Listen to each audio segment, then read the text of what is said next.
몇 주 전에 김종철 감독님 오셔서 제3성전 참 따끈따끈하게 저희들에게 강의해 주셨습니다. 김종철 감독님이랑 페이스북 친구가 됐는데 뭐 대단한 벼슬은 아니고요.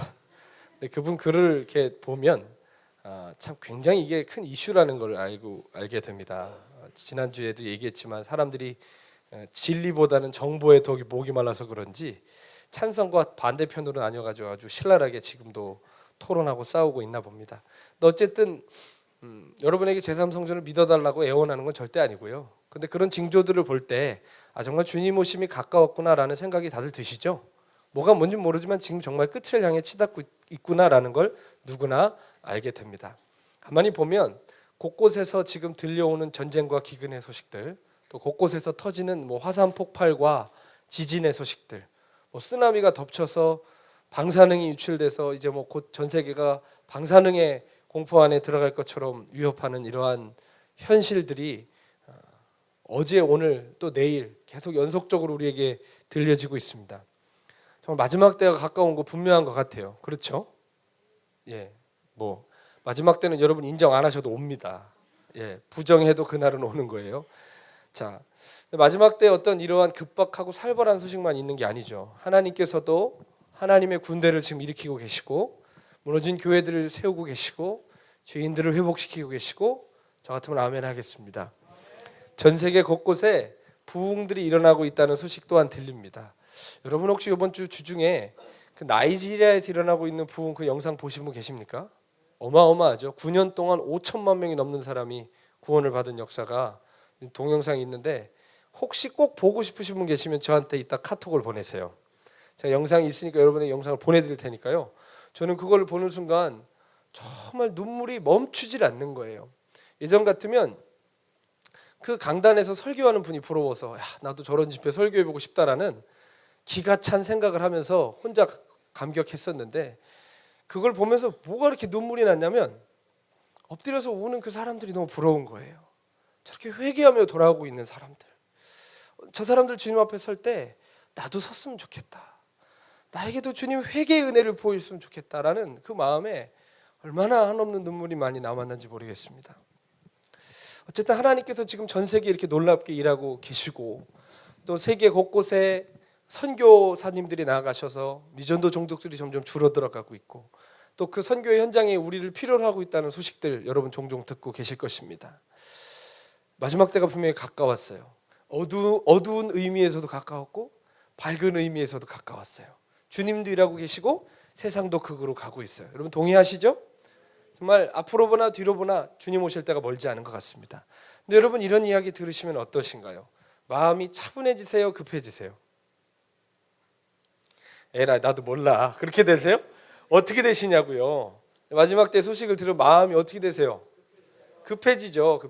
당장 나도 뛰어나가야 될 것 같고 나도 그 대열에 합류하고 싶은 마음이 듭니다. 이런 얘기 들을 때마다 내 인생을 딱 보면 굉장히 쓸모가 없어 보여요. 나 여기서 지금 뭐 하고 있는 거야? 이 생각 들어요, 안 들어요? 제3성전 막 소식 들으니까 당장 예루살렘으로 뛰어가야 될 것 같잖아요. 내가 지금 연필 잡고 공부할 때야? 내가 지금 수능 때문에 내가 지금 머리 붙잡아야 될 때야? 내가 지금 커피나 타야 될 때야? 이런 생각 들어요, 안 들어요? 제가 바리스타를 특별히 얘기하는 게 아니라요. 그런 생각 들 수밖에 없어요. 저도 그런 얘기 들을 때마다 내가 여기서 지금 이렇게 설교만 해도 될까? 당장 뛰어나가야 되는 거 아닌가? 저도 제 삶이 너무 작아 보여요. 그런 얘기를 들으면. 여러분 동의하시죠? 내 삶이 하찮아 보이게 될 때가 있습니다. 결국 이렇게 있다가 아무것도 못하다 끝나는 건 아닌지 두려움의 마음이 생기기 마련이죠. 특별히 청년 때 그러기 쉬워요. 청년 때는 굉장히 급진적이고 극단적이기 쉬워서 뭔가 하나의 목적을 딱 설정하면 이게 옳은지 그른지 상관없이 내 필이 우선 딱 꽂히면 거기에 목숨을 걸을 수 있는 게 청년들이에요. 모든 걸 다 버리고 따라갈 수 있는 거예요. 얼마 전에도 어떤 영적 지도자가 북한이 곧 통일될 거라고 호언장담을 하면서 예언처럼 선포를 했더니 10년 넘도록 중국에서 북한 사역을 하려고 일을 하고 공부했던 형제 하나가 학교고 뭐고 학위고 다 때려치고 한국으로 들어왔어요. 통일이 된다고 그랬다고. 여러분 그분의 그 헌신과 하나님을 향한 그 마음은 좀 귀하다는 생각이 드는데 이렇게 우리가 자칫 시대를 너무 감정적으로 인식하면 극단적 현상으로 우리가 치달을 수 있다는 거, 그 말을 하고 싶은 것입니다.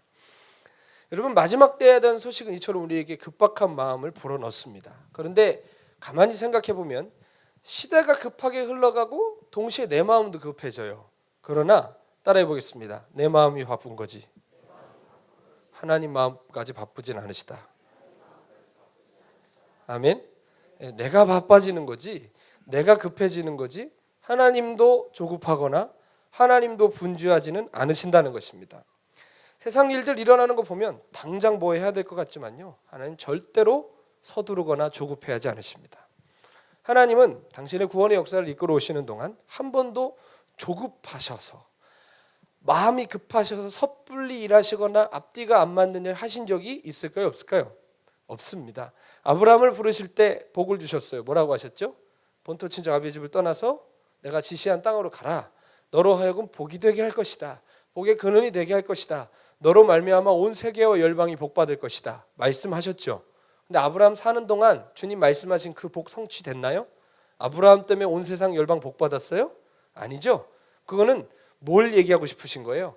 아브라함의 자손으로 오실 예수 그리스도를 통해 온 민족과 열방이 구원의 복을 누릴 것을 말씀하신 거예요. 아멘. 아브라함의 삶에는 그거 역사를 보지 못했어요. 그로부터 2000년 후에야 예수님을 통해서 그 약속이 성취된 것입니다. 생각을 해보세요. 약속하신 것을 바로바로 성취하셔도 주님 되죠? 그렇게 됐으면 얼마나 좋겠어요. 소원도 없으세요? 약속하신 거 바로 이루시면 얼마나 좋냐는 거예요. 근데 하나님은 안 서두르세요. 차근차근 당신의 뜻을 이루어 가시는 거예요. 예수님을 이것들 자꾸 죄를 짓고 아무리 용서를 하고 아무리 기회를 줘도 듣질 않아서 예수님을 딱 예수님이 오셔야 되는데 안 보내시고 마음이 확 급하셔가지고 구약의 어느 날 갑자기 엘리야가 이제 막 하늘에 불을 내려주세요 하는데 예수님이 딱 오셨어요. 그런 일은 벌어진 적이 없습니다. 벌어져서도 안 됩니다. 그렇죠. 하나님 절대 서두르지 않으세요. 모든 계획과 뜻을 다 이루시고 나서야 예수님을 보내셨어요. 성경에 보면 예수님께서 제일 먼저 하신 말씀이 뭐죠? 따라합시다. 때가 찼고 하나님의 나라가 가까이 왔으니 회개하고 복음을 믿으라. 아멘. 이게 예수님의 첫 말씀이었는데 제일 앞에 단어가 뭐예요? 때가 찼고. 때가 찼다는 말은 뭐예요? 내가 갑자기 왔다는 얘기예요? 하나님이 앞에 이미 일하셨다는 거예요. 다 준비하셨고 때가 되어 오셨다는 거예요. 아멘. 하나님은 모든 때가 다 차신 후에야 당신 뜻을 이루십니다. 서두르시거나 급하지 않으신다는 거죠. 절대로 섣불리 뜻을 펼치시는 분이 아니에요. 우리가 아무리 기도원에 올라가서 산에 올라가서 마라나타 마라나타 목청이 찢어지도록 외쳐도 주님 오실까요, 안 오실까요? 우리가 마라나타를 크게 외치고 한 번에 외치고 세게 외친다고 한참 남았는데 별 수 없어 하고 주님이 정성을 보시고 그날을 당겨주시는 건 절대로 아닙니다. 아시겠어요? 성경이 말씀하신 대로 징조들이 먼저 일어나고 모든 열방이 복음을 듣고 모든 민족이 예수님을 알고 그 때가 모두 다 차야 오시는 거예요. 아멘? 따라합시다. 때가 차야 오시는 것이지 정성이 부족해서 안 오시는 것이 아니다. 아멘? 정성이 부족한 문제가 아니라 하나님의 뜻과 때가 있다는 거예요. 우리가 아무리 정성을 들여도 하나님 분명히 때와 시를 정해놓은 것 당기거나 늘릴 수 없습니다. 아멘이시죠? 모든 건 하나님의 뜻에 달려 있는 것입니다. 우리만 급하지 하나님은 절대 안 급하시다는 거예요. 하나님 오늘도 그 성실하심으로 하나하나 가장 정확한 타이밍에 이루어 가십니다. 여러분 사시면서 그런 거 느끼시죠? 지금 됐으면 좋겠는데 지금 안 하세요. 오히려 지금은 무너짐을 경험하게 하시고, 근데 시간이 한참 지난 후에 뒤돌아보면 하나님의 타이밍이 가장 정확했다는 걸 우리를 알 수 있습니다. 우리는 이러한 하나님의 성품을 잘 알아야 돼요. 그래야 조급함 때문에 실수하지 않게 되는 것입니다. 하나님은 사람을 쓰실 때 어떻게 하실까요? 똑같습니다.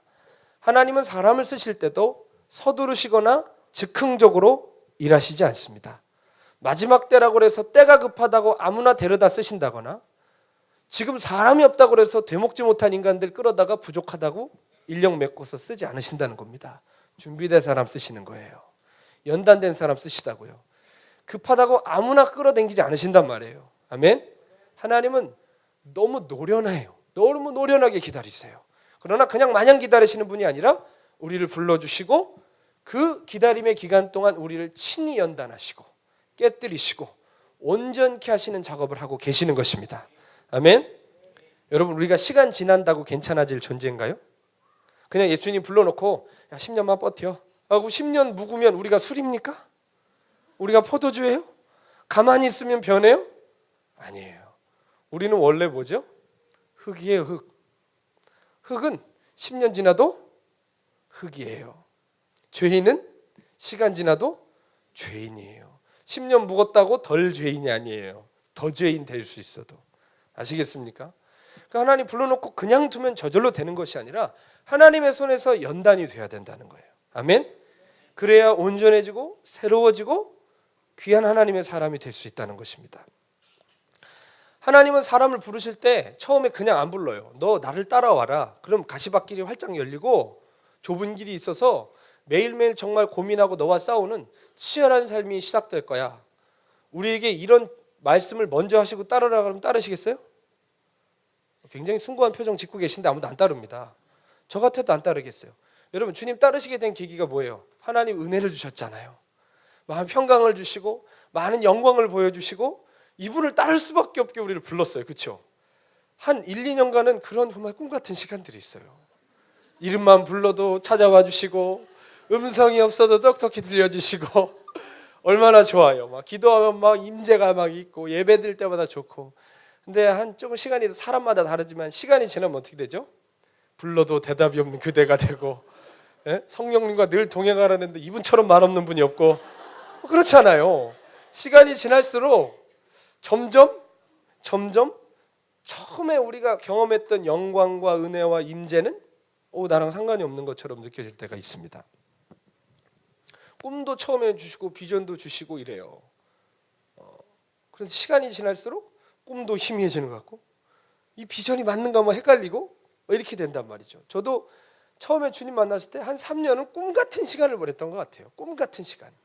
뭐 하는 것마다 다 되고 말하는 것마다 다 되고 말할 수 없는 정말 간증들이 어린 나이였지만 제 삶에 차고 넘쳤습니다. 게다가 막 주님이 막 눈만 떴다 막 뭐 보여주시고 이런 경우도 있었어요. 많은 영광을 보여주시니까 착각을 하죠. 나한테는 이제 쓰임받는 일 외엔 남은 게 없다. 예? 그런 착각을 하겠어요, 안 하겠어요? 하는 거죠. 많은 영광 보여주시니까 착각하는 거죠. 난 특별해. 완전 착각을 하는 것이죠. 근데 여러분, 이제 쓰임받는 일만 남았다라고 생각했는데 하나님 차원에서는 결코 그렇게 하지 않으셨습니다. 은사 많다고 쓰시는 하나님 아니십니다. 되먹지 못한 사람은 절대로 사용하지 않으십니다. 하나님은 제 인생에 가장 간증이 많던 시절에 박보영 목사님 만나게 하셨어요. 목사님 만나는 그것도 이야기를 하면 은혜스러울 만큼 저 스스로에게 뒤돌아보면 그땐 그랬지 할 만큼 굉장히 드라마틱하게 목사님 만났거든요. 마치 뭐 비교할 적은 아니지만 뭐 사무엘이 와가지고 다윗 딱 기름 부으면서 너는 왕이야 이렇게 하는 것처럼 굉장히 전 특별하다는 생각을 했어요.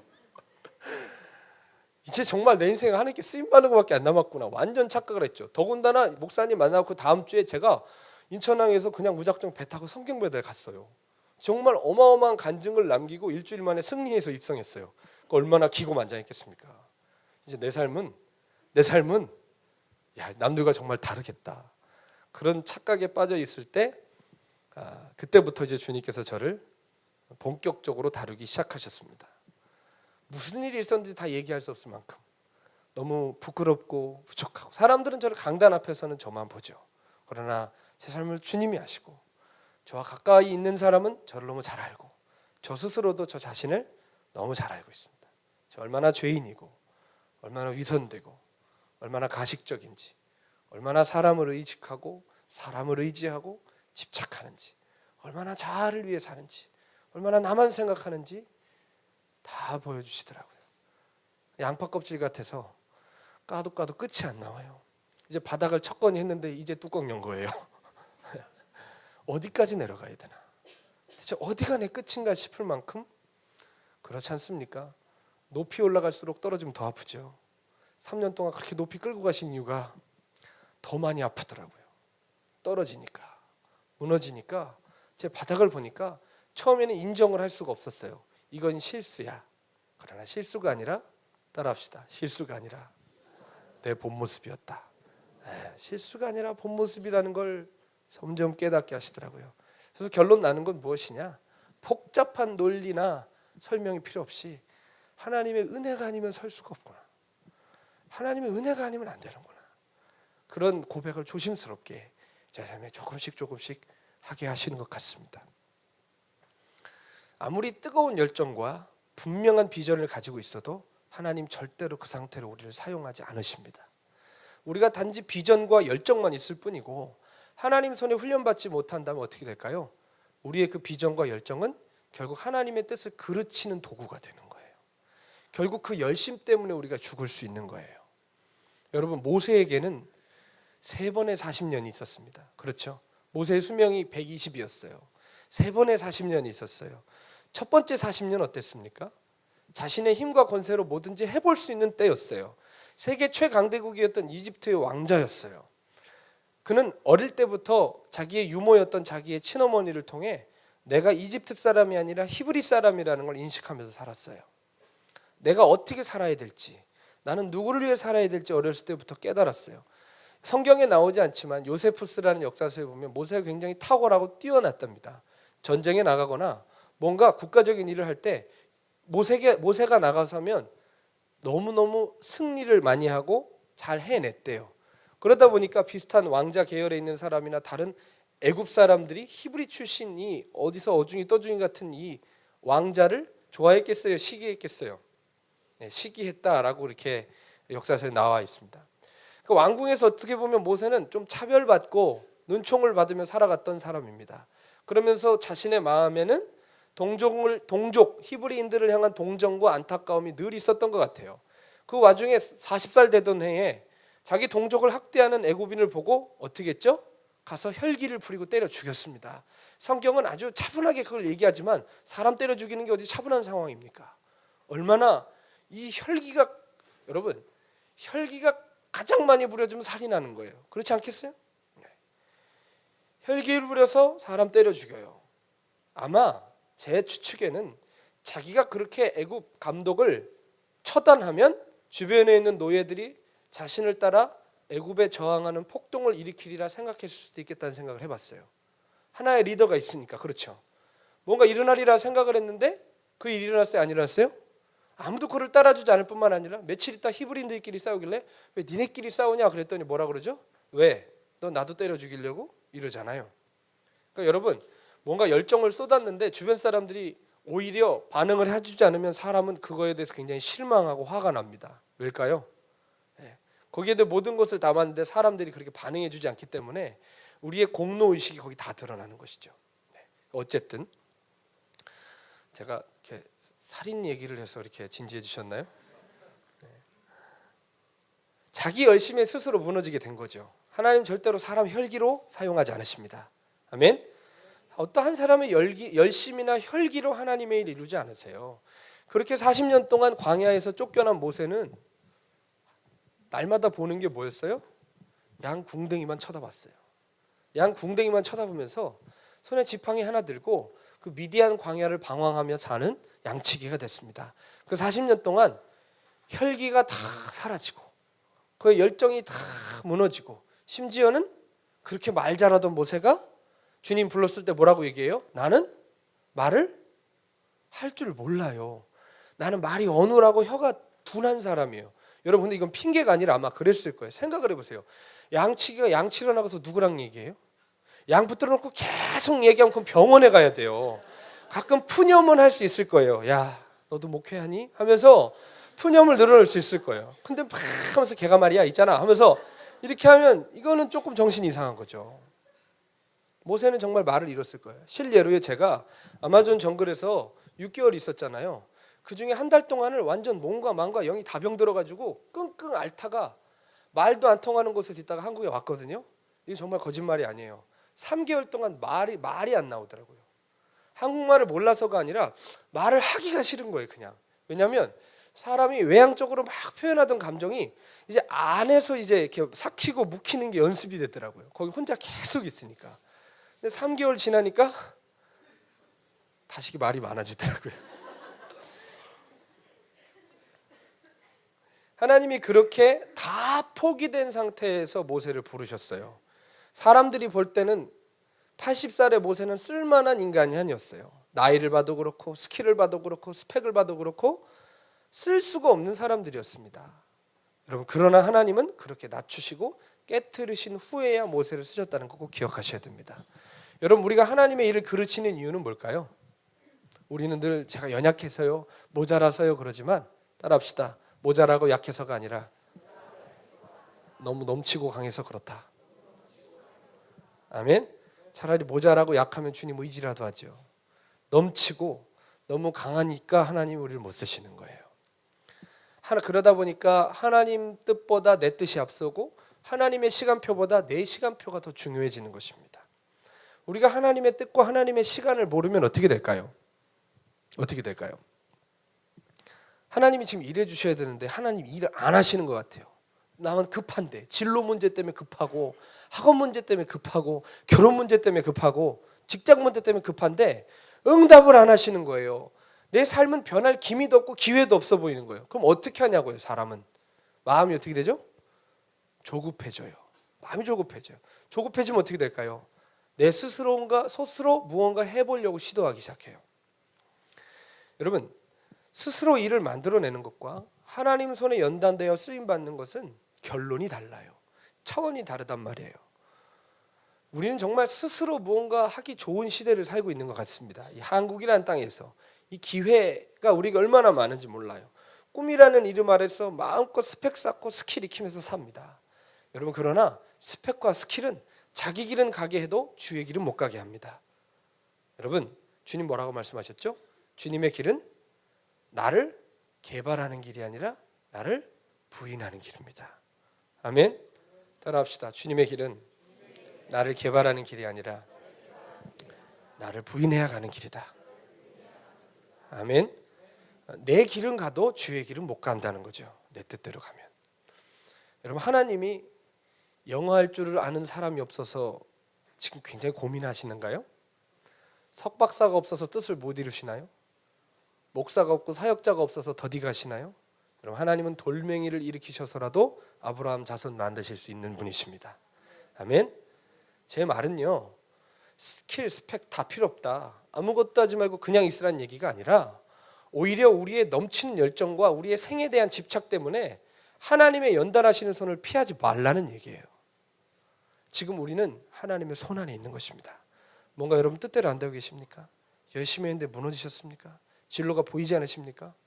뭔가 지금 돼야 되는데 안 되고 계십니까? 여러분, 주님을 바라보셔야 돼요. 이때 우리가 조급해지면, 여러분, 웃으라고 하는 얘기가 아니라 정원기가 됐는데 짝이 안 나타나면 사람들은 어떻게 하죠? 종종 가슴 아픈 경우를 봅니다. 사람이 없고 시간이 지나면서 정원기가 됐는데 결혼할 사람이 나타나지 않으니까 아무나 그냥 결혼해요. 신앙도 안 보고 인격도 안 보고 아무나랑 결혼해서 신앙도 잃어버리고 삶도 잃어버린 사람 저 적지 않게 봤습니다. 자기 진로 문제에 대해서 하나님의 연단과 하나님의 시간표 기다리지 않고 내 힘대로 갔다가 결국 자기는 좋아하는데 절대로 하나님 함께 하실 수 없는 길로 가는 사람 저 적지 않게 봤습니다. 여러분, 급하다고 하나님의 손길 피해 가시면 안 됩니다. 아멘. 우리는 무언가 상황이 흔들리고 생각대로 되지 않으면 굉장히 감상에 빠져요. 쉽게 감상에 빠지니까 불안해지죠. 불안해지면 두려움이 임해요. 그 두려움은 우리 안에 불신을 줍니다. 하나님에 대한 불신이죠. 내 길이 인도하고 않고 계시다는 거, 나는 하나님의 뜻 안에 없다는 거, 그 불신 우리 안에 조급함을 더 부추기는 겁니다. 이러다 망할 것 같고 내 미래는 끝날 것 같은 조급한 마음이 드는 거예요. 인간의 방법으로 나아가는 거죠. 사울 왕이 그랬습니다. 블레셋 군대가 앞에 어마어마하게 진치고 있는데 사무엘이 와서 예배를 인도해 줘야 되거든요. 예배를 드리고 나서 붙어야 되는데 사무엘이 와요, 안 와요? 못 보셨어요, 뭔지? 사무엘이 안 와요. 늦게 와요. 늦게 와요. 여러분, 그런데 모든 것은 솔직히 우리가 하나님을 바라보면 하나님 뜻 안에 있는 겁니다. 사무엘이 늦게 오니까 사울이 마음이 급하니까 어떻게 했죠? 자기가 제사를 집전합니다. 하나님의 법을 어기죠. 두려움이 조급함을 불러오고 조급함이 임의대로 행하게 만든 것입니다. 그래서 하나님의 뜻과 점점 멀어지게 되는 거예요. 여러분, 우리 삶에 결정적인 상황이 이루어지지 않는지 돌아보셔야 됩니다. 저도요, 젊은이 교회 시작한 지 한 3, 4개월밖에 안 됐을 때 갑자기 문득 이런 생각이 드는 거예요. 선교사를 나가고 싶어서 많은 시간을 투자하고 그거 연구하고 그거 생각하고 그것만 바라봤는데 갑자기 젊은이 교회를 맡으면서, 솔직히 여러분, 청년부와 젊은이 교회 개념은 다르지 않습니까? 그렇죠? 청년부는 교회, 부산 젊은이 교회 말 그대로 교회잖아요. 또 이렇게 나올 줄도 몰랐어요. 무슨 생각이 드냐면, 여러분 웃으실 수 있겠지만 나 이러다 목회하는 거 아니야? 그런 생각이 드는 거예요. 저는 정말이죠, 목회를 하고 싶다는 생각은 하루도 한 적이 없어요. 나 이러다 목회하는 거 아니야? 근데 여러분 하루도 안 빼놓고 목회만 하고 있어요 지금. 네? 목회하는 거 아니야? 라는 두려움이 연습하는데, 여러분한테는 이게 와닿지 않으실 수 있겠지만 저한테 엄청난 큰 고민이었어요. 이러다 이거 목회할 거다, 나 진짜 이거 어떡하지? 이런 생각이 들면서 두려움이 연습하고 조급해지는 거예요. 근데 때마침 옆에서 누가 자꾸 부추겼어요. 유학 가라고, 여기 있지 말라고, 전체 공동체를 위해서 네가 갔다 와야 된다고. 그래서 길까지 열어주는 거예요. 기회까지 다 주고, 입학 원서까지 써주겠다고, 학교까지 다 알아주는 거예요. 장학금 탈 수 있는 길도 알아주고. 이런 기회가 좋아요, 안 좋아요? 좋죠. 그래 하면서 사람이 어떻죠? 주의 뜻이 아닌 것 같은데 주의 뜻처럼 만들려면 거기에 이제 막 합리성을, 당위성을 갖다 붙여요. 그래, 내가 영어를 잘해야 돼. 그래, 내가 이래봬도 국제적인 인프라를 기를 수 있어야 돼. 국제적인 안목을 가질 수 있어야 돼. 온갖 합리성을 거기다 다 갖다가 붙였습니다. 결국 뭐 여러분 몇 번 간증했지만 못 갔죠. 네. 안 갔죠. 못 간 게 아니라 주님이 마음을 다 청하고 독한 마음을 먹고, 죄송합니다, 여러분에게 그때 이야기하지 않아서 도망가려고 그랬었는데, 기도할 때 주님이 그러셨습니다. 내가 너를 쓸 수가 없는데, 그것은 네가 영어를 못하거나 국제적인 안목이나 인프라가 없거나 목사가 아니라서가 아니다. 학위가 없어서가 아니다. 내가 너를 쓸 수 없는 것은 네가 이렇게 나를 향한 사랑이 식어가기 때문이다. 나를 향한 사랑을 잃어가기 때문에 쓸 수 없다 그러셔서 굉장히 회개하고, 주님 열심히 하겠습니다 하고 다시 이렇게 오늘도 목회를 하고 있습니다. 여러분 무슨 얘기하고 싶냐, 만약 제가 그때 도망갔으면 어떻게 될까요? 새로운 삶이 시작됐을까요? 환경은 새로워졌겠죠. 그러나 새로운 환경은 약발이 한 달밖에 안 갑니다. 약발은 한 달밖에 안 가요. 여러분 야마존 가니까 다 새롭더라고요. 밥도 새롭고 태양도 새롭고, 아침에 일어나면 버스 소리가 들려야 되는데 원숭이 소리가 들리고, 반찬으로 막 개미 막 이런 거 나오고, 얼마나 새로워요? 얼마나 새로워? 다 새로워요. 말도 한국말 한마디도 안 통하고요. 너무 좋아요. 물도 수도도 안 나와요. 강물 떠먹어야 돼요. 다 새로워요. 다 좋아요. 다 좋아. 약발이 얼마밖에 안 간다고요? 한 달밖에 안 가요. 한 달 전에 원숭이 소리 그냥 버스 소리 같아요. 정말이요. 개미가 나오나 무슨 고기가 나오나 냄새는 조금 나도 먹는 거 먹는 거지. 뭐가 새로워요? 이제 질려가는 거죠. 집에 가고 싶은 거죠. 우리는 속아요. 장소가 옮겨지고 환경이 달라지면 새로운 시작이 있을 거라고 생각하지만, 따라하겠습니다. 지금 자아를 벗지 않으면 거기 가도 어딜 가도 자아는 쫓아온다. 아멘. 이 땅에서 자아의 옷을 벗지 않으면 어딜 가든지 무엇을 하든 동일한 자아의 십자가를 질 수밖에 없습니다. 여러분 기억하세요. 자아는 지구 끝까지 쫓아갑니다. 지금 여기서 그 옛사람을 벗지 못하면 가정에서도 직장에서도 교회에서도 선교지에서도 자아는 쫓아와서 우리의 삶을 기어코 무너뜨리고야 말 것입니다.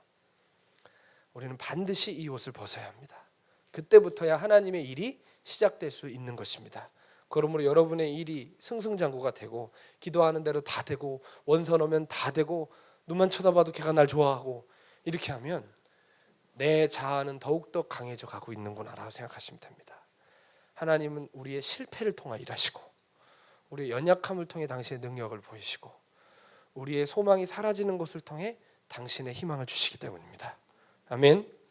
오늘 요셉을 보세요. 요셉은 얼마나 그 아버지 야곱에게 극진한 사랑을 받았는지 다른 형제들에게는 그렇게 안 했는데 야곱에게는 뭘 줬대요? 채색옷을 줬다는데 채색옷은 그 당시에 팔레스타인 땅에서 나는 게 아니에요. 수입옷이에요. 수입옷. 다른 애들은 동대문에서 그냥 옷 떼어다가 단체로 입히는데 얘는 완전 루이비통 사준 거예요.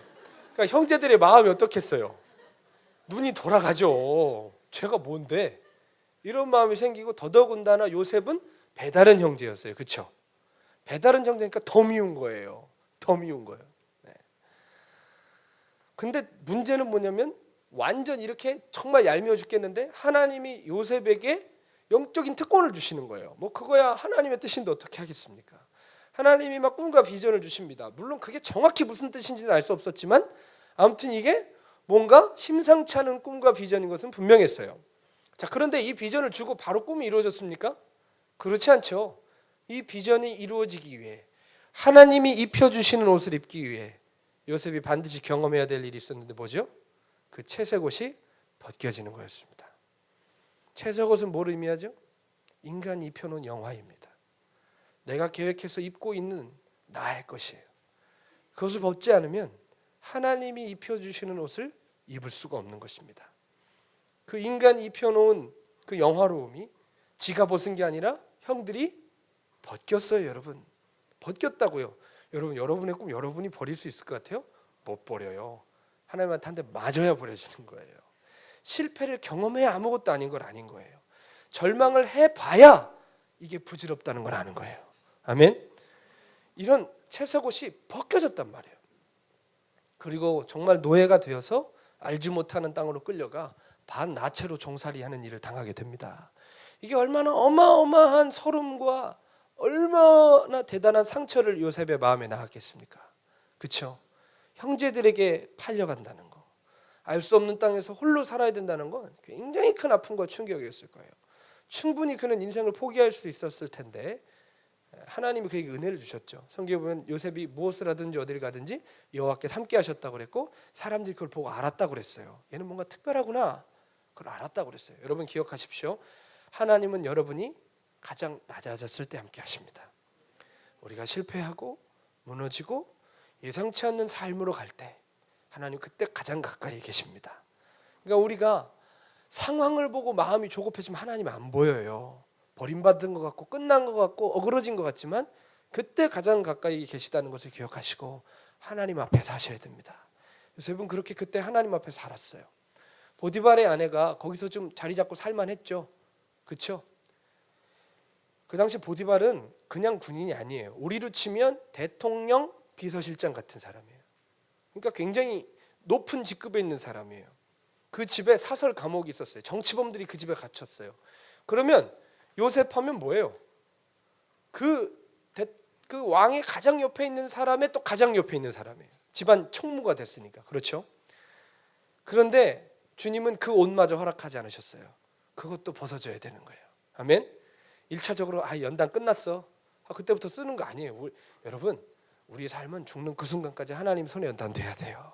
영광에서 영광으로 나아가야지. 이제 끝났어. 그런 거 없어요. 자, 주님은 그 옷마저 요셉에게 벗겨내셨습니다. 보디발의 아내가 그를 유혹했죠. 근데 그 당시 여러분 애굽 문화를 보면 집주인이 참 나쁘고런 얘기지만 종들이랑 성관계 맺는 건 좀 흔한 일이었어요. 그리고 그것은 오히려 기회였어요. 더 잘 보이고 더 집안에서 자기 자리를 지킬 수 있는 기회가 되게 됐어요. 그러나 요셉은 그러한 더러운 기회를 붙잡지 않았습니다. 만약 거기서 그 기회를 붙들었다면 하나님의 꿈은 이루어질 수가 없었을 거예요. 따라하겠습니다. 기회라고 다 기회가 아니다. 우리 눈앞에 기회 많죠. 근데 기회라고 다 기회가 아니에요. 우린 기회가 생겼을 때 하나님이 주셨어 라고 하면 뭐든지 면죄부가 됩니다. 그러면서 그것 따라 하나님의 길을 싹 벗어나요. 여러분, 다윗 앞에 사울이 자고 있었어요. 칼로 꿰뚫으면 끝나는 겁니다. 그렇죠? 기회죠. 그러나 그 기회를 잡았어요, 안 잡았어요? 잡지 않았고 다윗은 하나님의 뜻을 먼저 헤아렸어요. 아브라함이 아이를 못 낳는데 사라가 자기 여종을 내주면서 하갈과 동침해서 아들을 낳으라는 거예요. 아들을 낳을 수 있는 기회였는데 그 잘못된 기회를 붙드니까 하나님의 구원사에 심각한 장애가 생겼습니다. 이런 기회라고 다 기회가 아니에요. 박 목사님께서 안성에서 진짜 어려울 때 인천 방주교회에서 담임 목사님 모시라고 청빙을 했대요. 너무 가고 싶었대요. 그런데 보니까 박스 줍는 할아버지랑 몇 명 되지도 않는 애들, 내가 얘네 버리고 가면 어떻게 하나. 근데 너무 가고 싶더래요. 너무너무 가고 싶더래요. 몇 월 며칠 날 모시러 오겠다고 장로님들한테 통보가 와가지고 그날 일부러 문 다 잠궈 놓고요, 음악 틀어놓고 계속 기도하셨대요. 크게 밖에서 문 두드려도 안 들리게. 그래서 연락이 왔대요. 오늘 갔는데 왜 문을 안 열어주시냐고, 어디 가셨었냐고. 여러분, 그 마음이 쉬웠을까요? 정말 어려우셨을 겁니다. 정말 어려우셨을 거예요. 그러나 그 기회를 붙잡지 않고 하나님의 연단을 끝까지 받았을 때 하나님이 어떻게 하셨죠? 시간이 한참 지난 후에 내가 다 봤다, 내가 이제 너를 들어주리라 하고 그 교회에 왔지만 예전에 온 것과는 전혀 다른 모습으로 서게 하셨습니다. 아멘. 그 기회를 아마 덥석 잡으셨다면 지금 박 목사님 안 계실 것입니다. 예수님도 모든 히브리인들이 다 모여서 보고 있고 로마 사람들까지 와서 보고 있는 그 신문당하는 상황 속에, 야 니네 장난하냐? 아까 니네 채찍나 40대나 때렸어? 하고 탁 옷 벗어 던지시면서 메시아로 딱 등극하시면 이거는 모든 민족이 다 보는 데서 주님 되심을 드러낼 수 있는 기회입니다. 그렇죠? 그러나 그랬어요, 안 그랬어요? 아버지의 뜻을 이루시기 위해서 죽기까지 복종하셨습니다. 십자가 끝까지 지셨습니다. 아멘. 여러분, 아무 기회나 붙들면 주님의 길에서 멀어집니다. 저에게도 그런 기회들이 있었고 잡았으면 내가 어떻게 됐을까 고민될 만한, 최근에도 정말 저에게 너무 달콤한 기회가 있었어요. 야, 이거 잡으면 좋겠다 했었습니다. 그 기회가 제가 해달라고 한 것도 아니고 누가 너 그렇게 할래? 라고 했는데 예! 하고 싶더라고요. 그런데 그렇게 하면 주님의 뜻에서 어긋날 것 같아서 그러지 않겠다 이렇게 얘기했는데, 솔직히 집에 왔는데 계속 생각나요. 계속. 여러분, 생각나는 건 당연한 거 아니에요? 계속 생각나고 다시 전화해서 한 번만 다시 생각해 주실 수 없겠습니까? 이렇게 하고 싶은 거예요. 그런데 그렇게 하지 않게 주님이 은혜를 주셨습니다. 여러분, 지금 우리에게 허락하신 이 시간을 통해서 주님은 우리의 겉사람을 벗겨내고 계십니다. 우리의 자아를 파쇄하고 계신 거예요. 우리의 이성, 감정, 의지, 능력이 아니라 삶에서 익혀진 경험적인 능력이 아니라 이 모든 것들 다 부질없고, 내 삶에 주님밖에 없구나, 주님만 남으시도록 하시고 계신 것입니다. 여러분, 힘드시죠? 옆 사람 인사하겠습니다. 힘내, 이렇게 인사해 주세요. 네. 그러면서 한마디 더 하세요. 걱정 마, 안 죽어. 한마디 하세요. 여러분, 제 얘기 틀리지 않죠? 옛날에 죽을 것 같았던 적 있으세요, 없으세요? 있어요, 없어요? 근데 죽었어요? 안 죽었죠. 걱정 마십시오. 안 죽습니다, 여러분. 안 죽어요.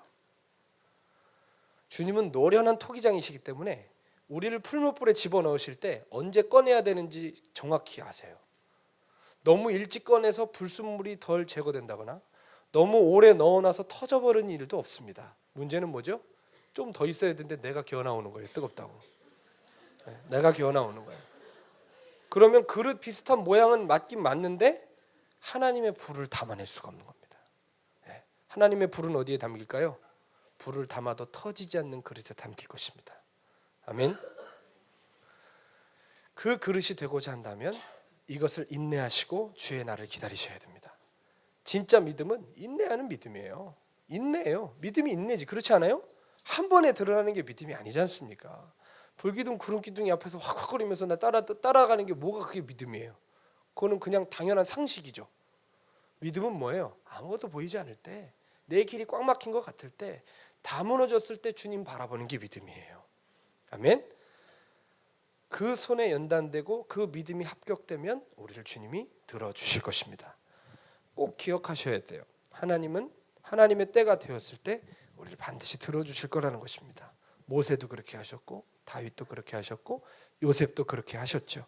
어설프게 풀무불에서 나와서 어설프게 쓰임받다가 터져나가는 그릇 되지 마시고 하나님이 당신의 불을 담아낼 수 있는 그릇들이 되시기를 원합니다. 여러분에게 열방을 담아내고 이 세대를 담아내실 수 있는 그릇이 되기를 바랍니다. 박보영 목사님 얘기를 또 하자면 많은 것 겪으시고 많은 환난과 어려움 겪으실 때 여러분 제가 박 목사님 강단에서 얘기 안 하는 비하인드 스토리를 말씀드릴까요? 목사님 원래 온유하셨을까요? 그런 얘기도 해주셨어요. 애들이 너무 말을 안 들어가지고 쇠파이프를 들고 쫓아가셨대요. 목사님도 혈기가 있었다는 것에 대해서 굉장한 위로를 우리는 받고 있어요. 은혜를 받아요. 너무 말을 안 듣고 계속 사고를 치니까 봉고차 뒤에다 쇠파이프를 넣어놨다가 애들을 만나자마자 쫓아가셨대요. 애들이 막 목사님도 얘기해 주셨고 애들도 얘기해 주고 그리고 목사님도 성격이 있으시고 있는데 이 목사님 연단 받으신 시간이 대략 한 13년 되더라고요. 짧지 않은 시간입니다, 여러분. 정말 짧지 않은 시간이에요. 그 시간 동안 연단을 받으면서 하나님께서 목사님 안에 있는 자아를 다 파쇄하신 거죠. 근데 참 되게 인상 깊었던 간증이 하나 있었는데 목사님께 거의 막바지에 하나님께서 깨트리신 건 뭐냐면 그 전도하고 집에 가려고 그러는데 너무 배고 이틀 동안 굶으셔서 너무 배고프셨대잖아요. 그래서 횡단보도에 딱 서 있었는데 어떤 분식집에서 찐빵 뚜껑을 딱 여는데 김이 막 겨울에 모락모락 오르는데 목사님 표현으로는 가서 하나 잡고 무조건 찌고 싶더래요. 도둑질해서 먹고 싶더래요. 너무 배가 고파가지고. 그래서 그거를 한참 이렇게 쳐다보고 횡단보도가 2번 신호가 바뀔 때까지 건너가질 못하셨대요. 그리고 나서 진짜 가서 한 번만 얘기하고 싶더래요. 죄송한데 하나만 주실 수 있겠냐고. 근데 그러지를 못해가지고 3번째 신호가 바뀌었을 때 횡단보도를 건너는 눈물이 쭉쭉 나시더래요. 그러면서 스스로에 대해서 이런 깨달음이 오시더래요. 야, 네가 의사 면허증을 찢었다고? 네가 병원을 포기했다고? 네가 많은 재산을 팔아서 사람들을 나눠줬다고? 야, 넌 거지야. 넌 거지야 임마. 그런 마음이 드시더래요. 그러면서 교회에 가셔서 한없이 우셨대요. 그런데 그렇게 하나님 앞에 엎드려 있는 순간 무슨 마음이 드시냐면 이제 뭔가 끝나간다. 이제 하나님의 연단이 끝나간다라는 생각을 어렴풋이 드시더래요. 그러면서 하나님께서 이제 일을 풀어가시는 것들을 그 이후로 막 경험을 하셨다는 얘기를 들었는데요. 목사님 안에 뭐 어떤 혈기를 부린다거나 온유하지 못한다거나 이런 부분이 아니라 뭐예요? 내면이 깊숙이 숨겨져 있는 내가 뭐 했다는 거, 공로의식들 있잖아요. 여러분, 자아의 가장 깊숙한 곳에는 선한 가면을 쓴 자아가 있습니다. 악한 거는 누구나 이거 나쁜 건 줄 알아요. 그래 안 그래요? 말 함부로 하고요, 남에게 상처 주고요, 이런 건 어려운 게 아니에요. 실은 떼내는 건 어렵지만 발견은 어렵지 않아요. 뻔하잖아요. 근데 진짜 우리를 끝까지 괴롭히는 게 뭐죠? 꿈의 가면을 쓰고 비전의 가면을 쓰고 선행의 가면을 쓰고 나를 속이고 있는 선한 자아입니다. 여러분, 지금 우리 인생을 가장 밑바닥으로 끌어내리고 계시다면 여러분, 주님 우리에게 그걸 보여주고 계실 수도 있어요. 너 이만큼 포기했잖아. 너 충성 다했잖아. 너 최선 다했잖아. 근데 그것밖에 안 돼? 라고 스스로 한탄할 것이 아니라 그것조차도 십자가에 내어드려야 됩니다. 내게 공로가 없구나. 나는 은혜 아니면 설 수가 없구나. 여러분, 이제 우리 안에 입고 있는 채색 옷 주님이 벗기실 때 순순히 벗어야 됩니다. 애굽으로 끌어가시면 원치 않아도 끌려가십시오. 남들이 막 뭐라고 그래서 보디발의 아내 때문에 오해받아 감옥에 갇혔던 것처럼 내가 하지도 않았는데 여러분에게 그랬다고 얘기한다면 그냥 그거 받아내십시오. 그렇게 우리의 채색 옷 벗기고 계신 것입니다. 그렇게 우리의 자아를 깨고 계신 것입니다. 꿈이 무산되고 계획이 무너지고 어디로 가야 될지 무엇을 해야 될지 나는 누구인지 존재적인 것까지 흔들릴지라도 주님 바라보시는 것만 놓치지 않으신다면 하나님 여러분을 하나님의 때에 세워주시고 내 종아라고 불러주시는 하나님의 때가 반드시 올 줄로 믿습니다. 정금같이 그렇게 주님 앞에 나아가야죠. 그래서 하나님의 불을 담아냅시다. 어설픈 그릇이 되지 말고 하나님의 마음을 담아낼 수 있는 그 정금같이 나아가는 하나님 거룩한 그릇이 되기를 예수님의 이름으로 축복합니다. 같이 우리 찬양하실까요? 주가 보이신 생명의 길, 함께 우리 가사를 마음에 깊이 새기면서 함께 찬양하기 원합니다.